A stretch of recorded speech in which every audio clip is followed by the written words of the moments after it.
பிஸ்மில்லாஹிர் ரஹ்மானிர் ரஹீம். அளவற்ற அருளாளனும் நிகரற்ற அன்புடையனுமாகியுள்ள ஏகவல்ல இறையவனை போற்றி புகழ்ந்த வண்ணமாக, அன்பிற்கினிய என் சொந்தங்களே, தற்பொழுது சிறை என்கிற பெயரில் ஒரு திரைப்படம் வந்திருக்கிறது. இந்த சுரேஷ் ராஜேஸ்வரி என்கிறவர், அவர் வெற்றிமாறனுடைய இணை இயக்குனராக இருந்தவர். அவர் அதை இயக்கி தமிழ் என்கின்ற ஒரு இயக்குனரின் மூலக்கதையோடு உண்மை கதையில் புனையப்பட்ட ஒரு திரைப்படம். திரைப்படங்களை பற்றி நமக்கு ஒரு அளவுகோல் இருக்கிறது. திரைப்படங்களுக்கு செல்லலாமா செல்லக்கூடாதா என்கிற விவாதம் இருக்கிறது. உம்ரா ஹஜ்ஜுக்கு இதுபோல் மக்கள் போக முடியாத காலகட்டத்திலே உம்ரா ஹஜ்ஜை பற்றி கானே குதா என்கிற பெயரில் ஒரு திரைப்படம் வந்தது. ஒவ்வொரு ஊர்களிலும் பேருந்துகளில பெண்களும் ஆண்களும் பயணித்து திரைப்படம் போடப்பட்டிருக்கிற தியேட்டரிலே போய் பார்த்தார்கள். இது ஒரு சம்பவம். இப்ப இந்த சிறை திரைப்படத்தை நான் நேரில் சென்று பார்த்தேன். இதற்கு முன்னால் விசாரணை திரைப்படம், வெற்றிமாறன் இயக்கிய விசாரணை திரைப்படமும் நேரில் சென்று பார்த்தேன். அடுத்து மாமனிதன் என்கிற திரைப்படத்தை அந்த இயக்குனர் ரிவ்யூ தியேட்டரிலே போட்டு அவர் அழைப்பு கொடுத்ததன் அடிப்படையில் அந்த படமும் பார்த்தோம். இது இப்பொழுது மூன்றாவதாக சிறை திரைப்படத்தை சென்று பார்த்து விட்டு வந்திருக்கிறோம். இது இந்த காலகட்டத்தில் பல செய்திகளை சொல்லுகிற ஒரு திரைப்படம். இந்த திரைப்படத்தினுடைய நோக்கம், அதாவது காவலர்கள், குறிப்பாக காவலர்கள் காவல் பயிற்சி முடிந்தவுடன் அவர்கள் பணிக்கு அமர்த்தப்படுவார்கள். அப்படி பணிக்கு அமர்த்தப்படுபவர்கள் சிலர் டிஎஸ்பி, தமிழ்நாடு ஸ்பெஷல் போலீஸ் கீழும், அது சில இடங்களில் அது தமிழ்நாடு ஸ்பெஷல் போலீஸ் பட்டாலியன் என்கிற பெயராலே அனுப்பப்படுவார்கள். சிலரை ஏஆர், ஆர்ம்டு போர்சஸ் என்று அனுப்புவார்கள். இவர்களுடைய கதையை சொல்ல வேண்டும் என்பதும் அந்த படத்தினுடைய நோக்கம். அவர்களுடைய அவலங்களை, அவர்கள் படுகிற கஷ்டங்களை, அவர் கைதிகளை அழைத்து செல்லும் பொழுது அவர்களுக்கு எவ்வளவு படி தரப்படுகிறது, அது போதுமானதாக இல்லை, கைதிகளுக்கு தரப்படுகிற படிகளும் போதுமானதாக இல்லை என்பதெல்லாம் அதிலே சொல்லியிருக்கிறார்கள். ஒரு காதல் கதை. ஒரு முஸ்லிம் சிறுவன் ஒரு இந்து பெண்ணோடு காதல் கொள்கிறான். அதுதான் அந்த படத்தினுடைய கரு. அது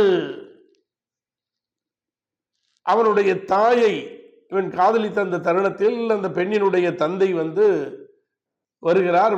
இவனுடைய தாயை அடிக்கிறார், பிடித்து தள்ளுகிறார். தள்ளியவுடன் இவன் அவரை பிடித்து தள்ளுகிறான். அவர் கல்லில் அடிபட்டு அவர் மரணித்து விடுகிறார்.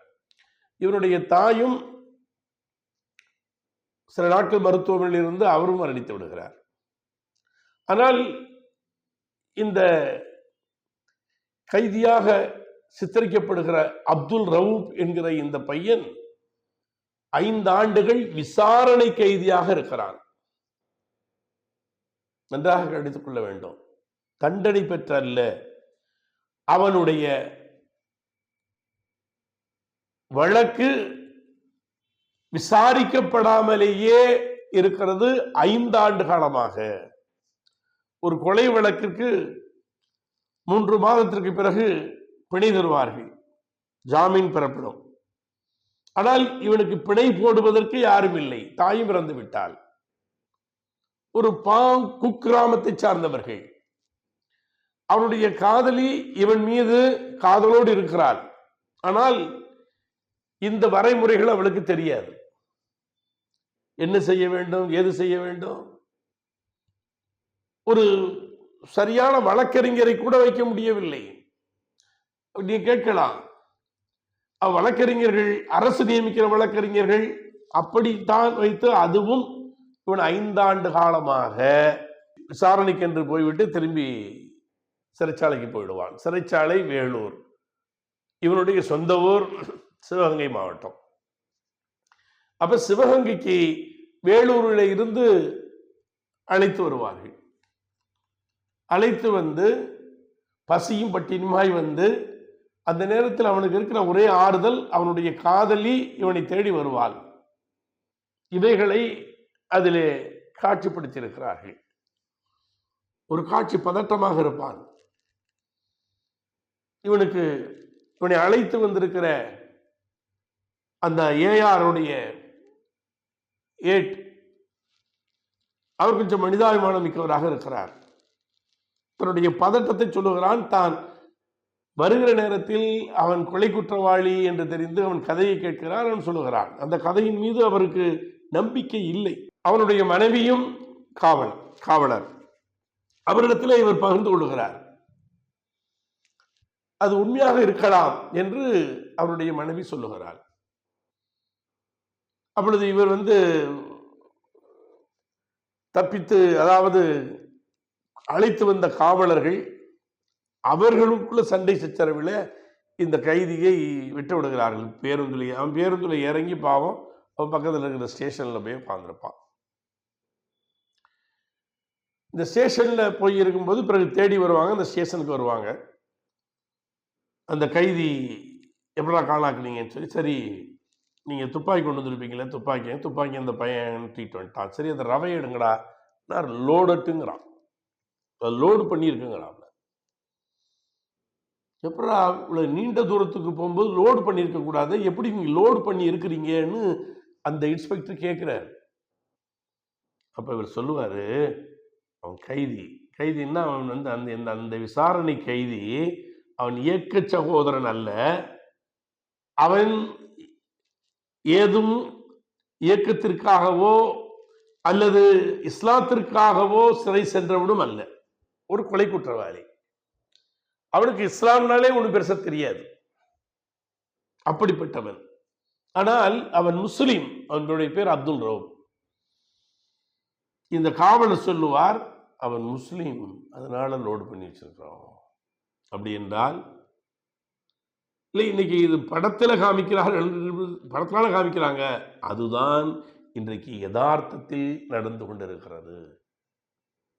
அவன் முஸ்லிம் கைதியாக இருந்தால் அவனுக்கு வாதிடுவதற்கு வருகிற வழக்கறிஞர்கள் கூட வர தயாராக இல்லை. அது இந்த சினிமாவில் காட்சிப்படுத்தி இருக்கிறார்கள். அப்படி இருக்கும் பொழுது அந்த நீதிபதியை அவர்கிட்ட போனா மறுபடியும் ஒரு டேட் கொடுக்க போறார். 10 நாள் கழிச்சு அந்த வழக்கினுடைய நம்பர் சொல்லுவாங்க. போன உடனே ஒரு டேட்டை சொல்லி, இந்த வழக்கு இதுதான் தேதி மீண்டும் வா, மீண்டும் அழைச்சிட்டு போகணும். அது இப்பொழுது வேற பண்ணியிருக்காங்க. அதாவது சிறையில் இருந்தே அவர்கள் ஆன்லைன்ல சொல்ற மாதிரி இப்ப பண்ணியிருக்கிறாங்க.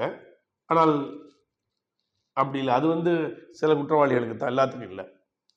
அழைச்சித்தான் போகணும், அழைச்சிட்டு வரணும். அப்ப இவர் கொஞ்சம் மனிதாபின் அடிப்படையில் அவனுடைய காதலியும் வந்திருக்கிறதுனால அவன் 2 பேரையும் சொல்றாரு, நீ இந்த நீதிபதிட்ட உள்ள போய் காலில் விழுந்து, ஐயா உன்னுடைய குறைகளை சொல்லி அழுவுங்க, அவர் என்ன சொல்றான்னு பாங்கன்னு சொல்லும்போது இவங்க போய் குறைகளை சொல்லி அழுவார்கள். அந்த நீதிபதியினுடைய பேர் ரத்னபாண்டியன். ஒரு சமூக நீதி போராளியை, அந்த ரத்னபாண்டியன் என்கிற நீதியரசர் ஒரு சமூக நீதி போராளி, அவருடைய பெயரை அவருக்கு அந்த கதாபாத்திரத்துக்கு வைத்திருக்கிறார்கள்.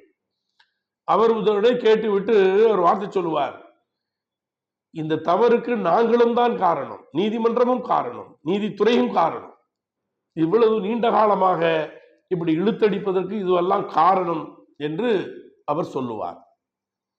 சொல்லிவிட்டு அடுத்த வாய்தாவில் உன்னுடைய நீ இருந்த தண்டனை காலத்தையே உனக்கு தண்டனையாக அறிவித்து உன்னை விடுதலை செய்வதற்கு நான் முயற்சிக்கிறேன், நான் கோப்புகளை பார்த்துவிட்டு சொல்கிறேன் என்று சொல்லி அனுப்பிவிடுகிறார். இவனும் சந்தோஷமாக, ஒரு கைதியாக இருந்தவனுக்கு தான் தெரியும் தன்னுடைய விடுதலை நாளை பற்றி சொன்ன பிறகு அவன் எவ்வளவு குதூகலமாக இருப்பான் என்று. அவன் வெறும் குதூகலமாக சிறைச்சாலைக்கு செல்லுகிறான். சிறைச்சாலையிலே பார்ப்பவரிடத்திலாம் சொல்லுகிறான், ஐயா நான் போறேன், இத்தனாம் தேதி நான் போறேன், போனா என்னை விட்டுருவாங்க, ஐயா சொல்லிட்டாரு, ஐயா சொல்லிட்டாரு என்று எல்லோரிடமும் சந்தோஷமாய் சொல்லுவான். அந்த தருணத்தில் இப்ப ஐயா அடுத்த தடவை போகும்போது ஏஆர் நீங்களே வாங்கயா அப்படின்னு சொல்லியிருப்பான். நான் வர முயற்சிக்கிறேன்டான்னு அந்த ஏஆர் ஏட்டும் சொல்லியிருப்பார். ஆனால் வேறொரு காரணத்தால் அவரால் அப்ப வர முடியாது, வேற ஆளை போட்டு அனுப்புறாங்க. அப்ப இதுக்கு இடையில அந்த முதல்ல போயிருக்கும் பொழுது அவன் பதட்டமாக இருப்பான். சரி, அந்த கோர்ட் வளாகத்துல அவன் பதட்டமாக இருக்கிறனால அங்க இருக்கிற ஏட்ட, ஐயா நாங்க தொழுதுக்கிறவா அப்படின்னு கேட்பான். தொழுதுக்கலாம் பாரு. அவன் ஒரு துண்டை போட்டு தொழுவான். ஒரு காவலர் வருவாரு, யோ என்னையா இங்க தொழுதுகிட்டு இருக்காப்புல, தொழலாம் அனுமதிக்கிறீங்க அப்படின்னு உடனே இவர் சிரிச்சுக்கிட்டு இருப்பாப்புல, என்னமோ செய்யா அப்படின்ட்டு போவாரு. இவனுடைய காதில் அதுக்குள்ளேயே இருக்கிற கோயில்ல சாமி கும்பிட்டு இருப்பான். இங்க இருக்கிற சமூக நீதி, ஒரு முஸ்லீம் இப்ப ஒரு செய்தி வந்திருக்கிறது, உத்தரப்பிரதேசத்தில் வீட்டில் ஜும்மா தொழுகையை நடத்தினார்கள் என்பதற்காக அவர்கள் மீது வழக்கு போட்டு அவர்களை கைது செய்திருக்கிறார்கள் இந்த இந்திய திருநாட்டில். இப்ப செய்தி வந்த செய்தி, நான் கற்பனைகள் எல்லாம் பேசல. அப்ப அந்த குதூகலத்தோடு வருகிறான், மீண்டும் வருகிறான். வந்து பார்த்தால் வேறு ஒரு நீதிபதி இருக்கிறார். அவர் மலையாளம் கலந்த சாயலில் பேசுகிறார். அவர் மலையாளியாக அதை சித்தரிக்க நினைக்கிறார்கள். அப்பொழுது இவர் இந்த செய்தி நடந்ததை எல்லாம் சொல்றாரு. ஏஆரும் போய் சொல்றார் நீதிரசர்கிட்ட. அவர் கடுமையா வான் பண்றார். என்ன நினைச்சிட்டு இருக்கீங்க, நீ வெளியே போவீங்களா, வெளியே போய் விட்டுருவோமா, தொலைச்சு போடுவோம், உனக்கு நான் பாரு என்ன செய்யறேன்னு சொல்லி கடுமையாக அவரை எந்த குற்றமும் செய்யாத இவர்களை தண்டிக்கின்ற விதமாக பேசுகிறார் நீதியரசர். அது என்ன அவர் காமிக்கிறாருன்னா, ரத்னபாண்டியன் போன்ற நீதிபதிகளும் இருக்கிறார்கள், இப்படிப்பட்ட கடையழிஞ்ச நீதிபதிகளும் இருக்கிறார்கள் என்பதை அதில் சுட்டி காட்டுகிறார். ஆனால் முஸ்லிம் சிறைவாசிகளுக்கு இப்படிப்பட்டவர்கள் தான் அதிகமாக கிடைக்கிறார்கள். கூட பாருங்க, கோவை குண்டு வெடிப்புல, குண்டு வெடிப்பு என்று சொல்லக்கூடாது, அது சிலிண்டர் கேஸ் வெடித்த வழக்கில கைது செய்து கொண்டே இருக்கிறார்கள். இன்னும் அந்த கைது படலாம் முடியல, அது கைது செய்து கொண்டே இருக்கிறார்கள். ஆனால் யாருக்கும் ஜாமீன் தர மறுக்கிறார்கள். யாருக்கும் ஜாமீன் இல்லை. ஏன்னா இன்னும் நான் குற்றப்பத்திரிகை தாக்கல் பண்ணல, 3 மாதத்துக்குள் தாக்கல் பண்ண வேண்டும் என்கிற விதியை நீதிமன்றங்களே காலிலே போட்டு மிதிக்கின்றன. முஸ்லிம் குற்றவாளிகளாக அவர்கள் அங்கே சிறையிலே வாடிக்கொண்டிருக்கிறார்கள். இதான நடக்குது. என்ஐஏக்கு வருகிறவர்கள் எல்லாம், என்ஐஏ வழக்கை விசாரிக்க வருகிறவர்களை என்ஐஏயின் பரிந்துரையின் பேரில் வருகிறார் நீதியரசர்களாக இருக்கிறார்கள். அவரிடத்துல என்ன நீதி கிடைக்கும்? அவர்கள் எப்படி நீதியை தருவார்கள்? அன்புக்குரிய சகோதரர்களே, ஒன்றை நீங்கள் புரிந்து கொள்ள வேண்டும். பாராளுமன்றத்தில் சாபி பரம்பில் என்கிற காங்கிரஸ் நாடாளுமன்ற உறுப்பினர் 2023 ஒரு கேள்வி கேட்கிறார். 2019 இருந்து 2023 வரை ஊப்பா சட்டம் என்ஐயில் கைது செய்யப்பட்டவர்கள் எத்தனை பேர்? அதற்கு பாராளுமன்ற ஸ்டேட் ஹெட், அதாவது ஹோம் மினிஸ்ட்ரியுடைய ஸ்டேட் மினிஸ்டர் சொல்லுகிறார் நித்யானந்த ராஜ், 2023 மட்டும் 2914 பேர் கைது செய்யப்பட்டிருக்கிறார்கள். அதில் 118 பேர் குற்றவாளிகள் என்று கண்டறியப்பட்டிருக்கிறார்கள். 4 விழுக்காடு. 2019 2023 வரை கைது செய்யப்பட்டிருப்பவர்கள் 10,440. அதில் குற்றவாளிகளாக கண்டறியப்பட்டவர்கள் 335. 3.2 விழுக்காடு. இது என்னுடைய அபிப்பிராயத்தில் நான் சொல்லவில்லை. இதை சொல்லுகிறது யாரு? பிஜேபி பாசிச அரசினுடைய home minister, state minister Nityananda ராஜினுடைய தகவல். அப்ப ஒரு 3.2 விழுக்காடு தான் குற்றவாளிகளாக கண்டறியப்பட்டிருக்கிறார்கள் என்றால் அவர்கள் நீதிமன்றத்தினுடைய வாயிலின் மூலமாக அவர்கள் எத்தனை பேர் வெளியே வருகிறார்கள் என்பது அல்லாஹ் ஆலம். ஆனால் மீதி உள்ள 10,000க்கு மேற்பட்டவர்கள் அந்த சிறையில் 2019 to 2023 காலம் மட்டும், 2023 இருந்து 25 உள்ள நான் சொல்லல. அப்படி பாத்தீங்கன்னா அது இன்னும் பல இந்த கோவை சம்பவம்லாம் அதுக்கு பிறகு வந்தது. அப்ப இன்றும் அதிகமாக போகும், இன்னும் அந்த அதிகமான கைதுகள் போகும். இப்ப இப்படி இங்கே நடந்து கொண்டிருக்கிறது. நீதிமன்றத்தில் விசாரிப்பதற்கு கூட தயாராக இல்லை. அவர்கள் விசாரித்து இப்ப பாருங்க, டெல்லியில் சிஏ கலவரத்தை செய்தது யார்? பிஜேபி பாசிஸ்டுகள். கைது செய்யப்பட்டிருக்கிற உமர் காலித் ஜாமீன் இல்லாமல் உள்ளே கிடக்கிறார்.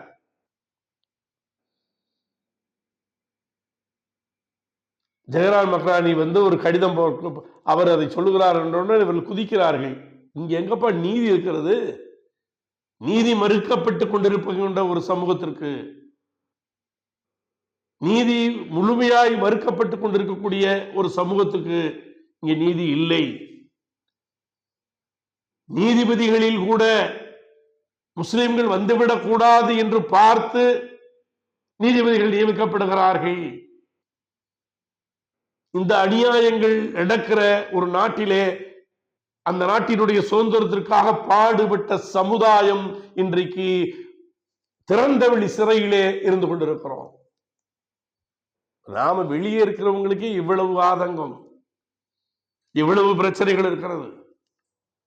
இப்ப சிறைச்சாலையில் போய் தண்டனைக்காய் போய் 25 ஆண்டு காலத்தை கழித்த பிறகு அவர்கள் பிணையிலே வெளியே வருகிறார்கள். மொத்தம் 35 பேர் வெளியே வருகிறார்கள். அப்படி வெளியே வருகிற 35 பேரில், பரோலில் வருகிற 35 பேரில் பரோலில் வந்து விடுதலையானவர்கள் 13 பேர். 13 பேர் விடுதலை ஆகிறார்கள். அதில் ஆதிநாதன் குழு விடுதலைக்கு பரிந்துரைத்து கவர்னர் கையெழுத்து போடாமல் பெண்டிங்கில் இருப்பவர்கள் 9 பேர். அரசு விடுதலை செய்யும் வரை ஜாமீனில் இருக்கலாம் என்று ஹைகோர்ட்டில் ஆர்டர் வாங்கியவர்கள் 3 பேர். மீதி 15 பேர் 2.25 வருடம் வெளியிலே சுதந்திர காற்றை, அதாவது திறந்தவெளி சிறையிலே இருந்துவிட்டு சுதந்திர காற்றை சுவாசித்து விட்டு அரசுக்கும் நீதிமன்றத்துக்கும் நடந்த தாவாவில் நீதிமன்றம் சொல்லுகிறது, உயர் நீதிமன்றம் சொல்லுகிறது, இதை நாங்கள் தொடர்ந்து ஜாமீன் கொடுக்க முடியாது, இது அரசின் பணி, நீங்கள் ஒரு ஆர்டர்ல நீங்க விடுதலை செய்திட முடியும், ஏன் காலம் தாழ்த்துறீங்க, நீங்க விடுதலை செய்யுங்க அப்படின்ட்டு அரசுக்கு சொல்லுகிறது நீதிமன்றம். ஆனால் இல்லை, நீங்களே விடுதலை செய்து விடுங்கள், நீங்களே ஜாமீன்ல கொடுங்க, நீங்களே செய்யுங்கள் என்று அரசு வழக்கறிஞர்கள் கெஞ்சுகிறார்கள். அந்த நீதியரசர் சொன்னவரும் கூட அவரு அந்த சிறையிலே வந்த மலையாள நீதிபதி போன்றவர் அல்ல, ரத்னவேல் பாண்டியன் போன்ற நீதிபதி. அவர் சொல்லுகிறார், உங்களுக்கே கொடுக்க முடியும், நீங்கள் காலந்தாமதம் செய்யாமல் அவர்களுக்கு கொடுத்து விடுங்கள் என்று சொல்லி அரசு உத்தரவிட்டவுடன் அவர்கள் வெளியேறுவார்கள் என்று ஜாமீனை ரத்து செய்து விடுகிறார். இப்பொழுது 14 பேர் உள்ளே போயிருக்கிறார்கள். அதிலே கடலூர்ல ஒரு சகோதரன் ரியாஸ், அவன் இந்த பரோல் கிரோல் எல்லாம் வரும் பொழுது நான் வரமாட்டேன், இந்த நாடகத்துக்கு நான் இல்லப்பா, என்னை விட்டுருங்க, நான் வரல, எனக்கு எப்ப விடுதலையோ அப்போதுதான் வருவேன் என்று சொல்லி அவன் சிறையிலேயே அந்த சகோதரன் அந்த இளைஞன் இருக்கிறான். அவன் போகும்போது இளைஞன், அவன் கடலூரில் இருக்கிறான். மற்ற 14 பேர் அங்கே போய் இன்றைக்கு 15 பேர் சிறையில் இருக்கிறார்கள். ஒரே குற்றத்திற்கு சில பேர் வெளியில் இருக்கிறார்கள். அதே குற்றத்தை செய்தவர்கள் சில பேர் அரசினுடைய பரிந்துரையில் பரோலில் இருக்கிறார்கள். ஒரே குற்றத்தை செய்த சிலர் 15 பேர் சிறையில் இருக்கிறார்கள். இதுதான் என்ன நீதி என்று கேட்கிறோம். முஸ்லிம்களுக்கு நீதிமன்றங்களிலும் நீதி கிடைப்பதில்லை. அரசாங்கம் சொல்லுகிறது நாங்கள் சிறுபான்மையினுடைய பாதுகாவலர் என்று சொல்லுகிறார்கள். நான் இடத்துல கேட்கிறேன், ஒரு கையெழுத்து கூடுகிற சட்டமன்றத்திலே ஒரு தீர்மானம், அதை போடுவதற்கு உங்களுக்கு என்ன பிரச்சனை? இப்பொழுது நம்முடைய இயக்கங்கள் கட்சிகள் எல்லாம் அவர்களுக்கு இந்த சிறைவாசிகளை வெளியே கொண்டு வர வேண்டும் என்கிற அபிப்பிராயத்தை விட நமக்கு எத்தனை சீட்டு கிடைக்கும், அதை எப்படி வாங்குவது, எந்த தொகுதிகளில் நிற்பது என்கிற பதவதை போடு இருக்கிறார்கள். சிறைவாசிகளை பற்றி கவலைப்படவில்லை. மாறாக சிறைவாசி குடும்பத்தினர் என்ன சொல்லுகிறார்கள்? இது பிஜேபியினுடைய சதி. எது எதுக்கு தாண்டா பிஜேபி சதிமீங்க? எது எதுக்கு தான் பிஜேபி சதி? மழை கட்டிக்கிடுச்சு, மலம் வெளியே வரல அப்படின்னா இது பிஜேபி சதி அப்படிங்களா? உங்களுடைய கையாளாகத்தனம். நீங்கள் முதலமைச்சரிடத்திலே சென்று போராடினால் எங்களுக்கு ஒரு சீட்டு வேண்டாம், எங்களுக்கு இவர்கள் வெளியே வரட்டும், இந்த நீதி மறுக்கப்படுகிறது என்று சொன்னால் நடக்குமா நடக்காதா? சட்டமன்றம் கூட போகிறது. அங்கே இருக்கிற சட்டமன்ற உறுப்பினர்கள் என்ன செய்ய போகிறார்கள்? ஆகவே அன்பு சகோதரர்களே, அதற்காக ஐக்கிய முஸ்லிம் முன்னேற்ற கழகத்தின் சார்பாக ஐக்கிய முஸ்லிம் முன்னேற்ற கழகத்தினுடைய இளைஞரணி இன்றைக்கு இருக்கிற மக்களிடத்திலே, முஸ்லிம் மக்களிடத்திலே மட்டுமல்ல, யாரெல்லாம் அந்த கைதிகள் எல்லாம் விடுதலையாகி அவர்கள் சுதந்திர காற்றை சுவாசிக்க வேண்டும் என்று கருதுகிறார்களோ, அவர்கள் இந்துவாக இருக்கலாம், முஸ்லிம்களாக இருக்கலாம், கிறிஸ்தவர்களாக இருக்கலாம், அவர்களிடத்துல எல்லாம் கையெழுத்து பெறுங்கள், அந்த கையெழுத்தை முறையாக செய்யுங்கள். அப்படி கையெழுத்தை பெற்று அதை நாம் முதலமைச்சருக்கு அனுப்பி நம்முடைய கோரிக்கையை சொல்லுவோம். நாம் முதலிலேயே சொன்னோம், என்னிடத்துல திராவிட முன்னேற்ற கழகத்தின் சார்பாய் ஒரு நண்பர் பேசினார், முதலமைச்சரை நீங்க சந்திக்கலாமே என்று கேட்டார். நான் 2 கோரிக்கை வைத்திருக்கிறோம், அந்த 2 கோரிக்கையை நீங்கள் செயல்படுத்தால் எங்களுக்கு சந்திப்பதில் எந்த பிரச்சனையும் இல்லை. என்ன 2 கோரிக்கை? ஒன்று, அநியாயமாய் சிறையிலே அடைக்கப்பட்டிருக்கிற இந்த 15 பேர் வெளியே வர வேண்டும்.